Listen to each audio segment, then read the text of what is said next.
Good morning. Have you ever been in the position of watching Silicon Valley take off and wish that you had known what was about to happen? So I'm here to talk about what I think is going to be the most intense disruption of the technology world that's occurred in the last 15 years. And I believe the end product of it will be entirely about engagement. In fact, I think it is possibly a transformational change in the way we're going to think about engagement. So what would you do if you knew today that there was going to be a major technology cycle beginning in the next couple of years and that you could participate in it? What would you do? So, this is the situation in which I find myself. I am a professional investor about half the day. The daylight half. I was paying close attention earlier, and I now know I need to have 10 hours sleep a night, which is tricky because last night the show ended at about 12:30, and so and that was in Santa Rosa, so I got home a little late. I want you to understand that I've been studying the technology world, and things have already begun to change. But they're changing in ways that I see literally no commentator referring to today. There are 6 things going on that I'm going to focus on. And I want you to understand, each one of these is a hypothesis. It is subject to revision. It may even be subject to elimination. But I want you to understand I've been working with this group of hypotheses now for about 10 months. And what's really interesting is that I've been exposing them to a lot of people in the industry. And people have been finding it very hard to debunk them. So I'm going to share them with you today because I think collectively we have a chance of figuring this out. The first thing, and I think this is fairly obvious, is Windows is dying. And I mean no disrespect to Microsoft, because I think, in fact, Microsoft as a company has many things it can do to maintain growth. But desktops would not be one of them. And the key indicator here, and the only one you need to know to understand what's going on here, is that smartphones have basically taken Windows from 96% of internet-connected devices 3 or 4 years ago to under 50% now. And it is falling precipitously. They'll be under 30% probably about a year and a half from now. Microsoft has lots of things it can do. It can retreat to Exchange and crank the price there. But the reason that this is so significant is that Windows and enterprise software, which is related to it, think SAP and people like that, those businesses account for hundreds of billions of dollars in revenue. And I'm suggesting we're going to have a jump ball for that revenue. And in a world where the U.S. economy is not growing that rapidly, having somebody go away is the simplest way to create room for new industries. And this is where the revenues are going to come from. But guess what? Like a Ginsu knife commercial, there's more. It turns out Microsoft is not the only company whose body is lying across the railroad tracks today. Another one is Google. Now, you may not have focused on this, but index search accounted for 90% of all search volume about 4 years ago. But an interesting thing happened. Google got to be so successful that the index became full of garbage. In fact, the entire web has become full of garbage. If you think about it, the web has become almost a digital Detroit. If you look hard enough, you can find really compelling things there. But if you aren't really careful, you can get mugged. And it is no shock that each one of us and everyone else out there have looked for other ways to find the things we want to find. We started with Wikipedia, but then Facebook came along for matters of taste and money.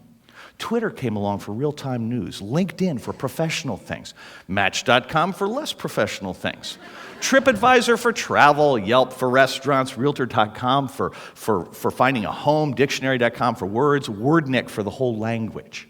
So the thing has really changed. And here's what's interesting. Like Microsoft, Google has plenty of ways to respond in terms of growing its business. But what it cannot do is recover its position as the dominant player on the internet. It is my belief that when Google came along in 1998, The internet was an open source, long tail world with no leader. And Google stepped into this void, provided leadership, and implemented a strategy that systematically commoditized all forms of content. And the simplest way to look at it is look at a Google results page. The only logo on that page is Google's. Everything else is in the same font. That form of commoditization has been tremendous for Google and horrible for almost everyone else.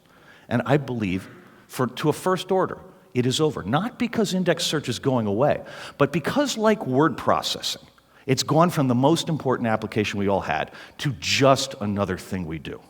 And you see this in mobile in particular. Because in mobile, people have found other ways to find what they want. Index search is too disruptive on a cell phone, so the rate of index search is a small fraction on cell phones to what it is on desktops. And that is the leading indicator that Google's recovery, if you will be in something other than search. The third hypothesis I have is no longer controversial, but it's important to understand what happened. If the left-hand side of this equation is the open source World Wide Web, with its belief in the long tail, its belief in an absence of regulation, of an absence of security and control, it's really a frontier. Apple came along with a different vision. They said, we think the web is dead. We're going to go to the internet because that's the big data store, and we're going to provide you with branded, thoughtful, value-added, copyright-protected content. And people have overwhelmingly chosen that over Google's vision. Over the last 3 years, Apple's gone from being an also-ran in computers to this year they will ship approximately 100 million internet-enabled devices. 100 million. They'll probably be just short of that. The point here is it's Apple's world. We're lucky to be part of it because Steve is quite intolerant about who he lets in. But think about this. Imagine Georgia in the Civil War, okay? Apple is Sherman, World Wide Web is Joe Johnston. And the point is, they've lost. And so the web is looking at this and going, my God, we've got to come back. And the cost in order to do this is they have to sacrifice Google. So Google has pushed the pendulum technology to the absolute limit of commoditization, to the point where people who've spent their whole lives developing really valuable, compelling entertainment and really valuable, compelling journalism and really valuable, compelling novels can't make money doing it anymore. So the web said, okay, if Google's over here and Apple's here, HTML5, the next generation is going to be on the other side of Apple. So the new battle, instead of being commoditization versus the App Store, is going to be between the App Store and highly differentiated content. If you don't know what HTML5 is, let me help you understand. It is a programming language, but it's a profound one. Because for the first time, you're going to be able to construct a web page where the entire thing can have embedded interactivity, can have video, audio, whatever it is that you want. But no more flash boxes. And it's a huge, huge change because essentially it opens up a new canvas. And it doesn't just open it up for the New York Times. It opens up for everybody on WordPress. It opens it up for every band. Because suddenly the ability to produce a differentiated, highly compelling, value-added, maybe even monetizable product will be there. And what's really interesting is thanks to Apple, there's nothing that commoditizers can do about you. Apple may try to stop us, but I don't think they will. I think they're smarter than that. So the key point is, I don't know where we're going to stop as the pendulum swings back, but I think the days of hyper-commoditization are behind us. And we can all play in this. In a moment, I'm going to tell you how I'm doing it personally. Tablets. This is the other side of why Windows is dead. If any of you does not own an iPad, look, I don't own any Apple stock, so I have no access in this, but seriously, if you don't own an iPad, you cannot possibly understand the most important things going on now. And no, I'm really serious about this. And I think the most important point is that the other players on this thing at the moment have made no impact. Now keep in mind, it was our investment that built Palm's web OS that HP is shipping soon, eventually, someday. I think it's highly probable Apple wins this thing with market share closer to what they have on the iPod than to what they have on the iPhone. That would be 70 or 80%. If that's right, Apple's going to be $50 to $100 billion bigger in a few years than they are today. And I literally don't see anybody else even challenging them. It's really important to understand that Apple's cost structure is so favorable relative to everybody else that it's almost impossible to imagine any of the cell phone guys, particularly the Android guys, catching up, because Apple's gross margins exceed the retail price of almost every Android phone. Here is the one that I want to leave you with as an investment idea first and foremost. The mania on Wall Street is about social. Social is a sideshow. And I say this as somebody whose fund has most of its money in Facebook. It is a one-off. This is not, let me say it, to borrow a phrase from Star Wars, this is not the mania you are looking for. The one we're talking about will be so much bigger than this. Facebook has won. It is the new Windows, okay? A few other guys, Twitter, Yelp, Skype, LinkedIn, are building successful platforms that are much smaller than what Facebook has.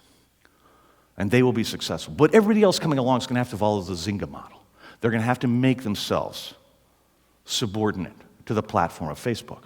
And Zynga's inability to build anything successful off of Facebook, I think, is the key indicator of why this platform is so powerful. So if you're going to do a startup today in the social world, build it on top of Facebook. That's the only piece of advice I can give you. But most important piece of advice is forget social. Social is now a feature. It's not a platform. So embed social, the same way that Catherine said, embed gamification into everything, right? It's all about engagement. So the future is going to be different, right? And the core question is, what are we all going to do about it? What I do is very simple. I believe in full contact investing. So I looked at HTML5 about a year ago, and I said, this thing could be really important. How do I find out? So my band, Moonalice, which a couple of years ago did an album with T-Bone Burnett that we thought was going to be a huge hit and, blah, blah, blah. Well, we learned that nobody cared about hippie music done by old folks, so we put it all onto the net. So we went on Facebook and Twitter, and we started doing things called Twittercasts, the first live concerts and then pre-recorded concerts distributed over Twitter. And then we started using live stream, the same thing we're using here today, to do internet-based live video of our shows. And then recently we bought a satellite network. Why? Because it costs less than 3 months of what our manager used to cost. And right now, we broadcast every one of our shows, other than the U2 show, live in HTML5 via satellite in a system we totally control. We have an app that's about to ship within the next month. App is the wrong term. Our website is being upgraded to HTML5. And in it, you will be able, from any phone, anywhere, to play any song we have ever played live and view any live video that we have, which is 150, 200 shows. Now, it costs practically nothing to do this. And we're this teeny-weeny little band. Now, I know more about technology than most people, but that's just because I know more than most people who are 55. But people who are 18 to 20 who live in this world are going to be able to use these platforms in music and everywhere else in a fundamentally different way. I think creativity is coming back. Moonalice is something that's built around that. We have poster artists for every single show.